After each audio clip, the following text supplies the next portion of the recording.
राम राम।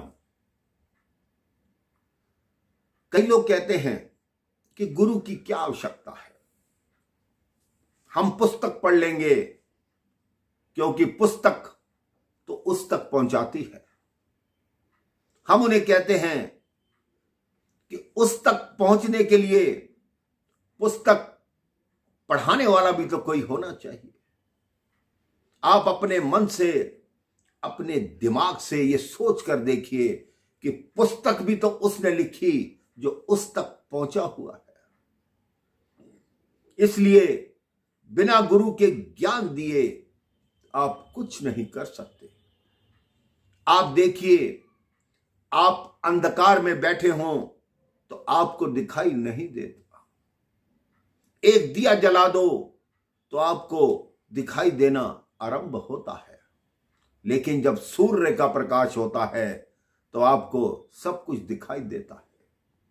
आप ये सोचिए कि आप अंधकार में बैठे हैं, जो दिए की ज्योति है वो गुरु है, जो आपका सहायक बनता है, आपका मार्गदर्शन करता है, और जो सूर्य है वो भगवान है, जो आपके जीवन में प्रकाश फैला देते हैं। एक बार एक आश्रम में एक संत अपने कुछ सेवकों के साथ रहते थे। एक सेवक ने निवेदन किया, गुरुदेव, 1 माह के पश्चात मेरी बहन का विवाह है, मैं 10 दिन के लिए घर जाऊंगा। गुरुदेव ने कहा, ठीक है, चले जाना।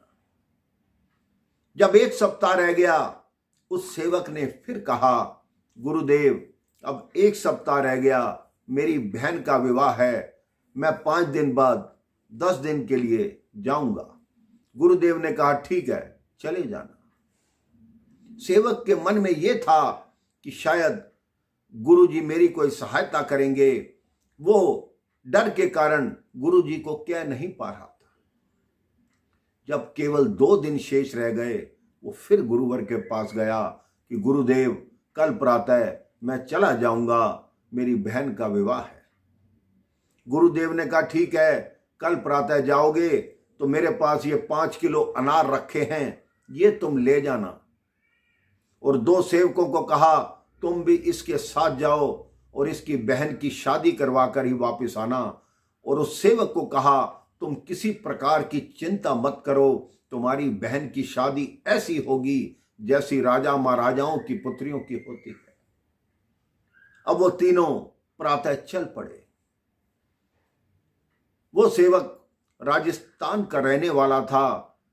लगभग 100 किलोमीटर आने के बाद उसने बाकी सेवकों से कहा कि बताओ, गुरुजी ने मेरी कोई सहायता नहीं की, ये 5 किलो अनार दे दिए, मेरी बहन का विवाह है, मेरे पास पैसा नहीं है, बताओ मैं कैसे विवाह में जाऊं।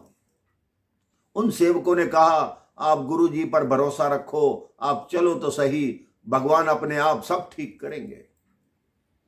वो अपने घर पहुंचे। उसका घर भी ऐसी जगह था जहां 100 मील तक कोई भी फसल नहीं होती थी, बिल्कुल रेगिस्तान था, कोई खेत, कोई वृक्ष तक नहीं था। इधर उसी राजा की बेटी बीमार पड़ी थी। वैद्य ने उसकी नाड़ी देखी, उसको दवा दी, लेकिन राजा से कहा, राजा, इसका जो उपचार है वो बहुत कठिन है, क्योंकि ये दवाई इसको अनार के रस के साथ दी जाए तो ये तुरंत ठीक हो सकती है। राजा ने कहा, यहां कहां अनार मिलेंगे, यहां तो 100 मील तक फसल तक नहीं होती। तो उस वैद्य ने कहा, आप मुनादी कराओ, हो सकता है कोई बाहर से आया हो, किसी के पास अनार रखे हो। अब नगर में जैसे ही मुनादी हुई कि जिसके पास अनार हो, उसको राजा साहब याद कर रहे हैं।